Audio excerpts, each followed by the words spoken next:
এই বড়া মাংমারানি মাগি একবারে রেডি হয়ে আছে মনে হচ্ছে। কই গো, এসেছো? এসো। দেখে বউ, আজকে যদি তোর মোবিলটাকে আমি চেঞ্জ করে দিতে পারি তাহলে আর কখনো তুই আমাকে মদ খেতে বারণ করবি না তো? কথা দে। ঠিক আছে, তোমাকে কথা দিলাম, আর কখনো বারণ করবো না। এসো দেখি তোমার কতটা মদের ক্ষমতা আছে। কি হলো ওটা? কাপড়টা কোথায় থেকে সরাচ্ছ তুমি? নিচে থেকে তাকে বলা শুরু করবো। এখন তো মদ খেয়ে আছে, এখন কোথায় কি করবো আমি নিজেও জানি না। বুঝতে পারছিস না নাকি? তাই নাকি বটে? ঠিক আছে, পাটানামা লাগছে বড় আমাকে। কি হলো, তাড়াতাড়ি করো নাকি? এই তো বড়া, আদালে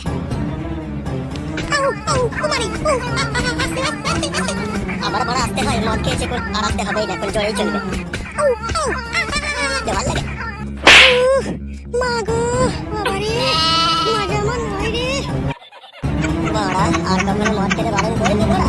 বাবা গো, শালি মদের পাওয়ার দেখি। মাগো, কোমরটা একবারে দুখান দিল আমার।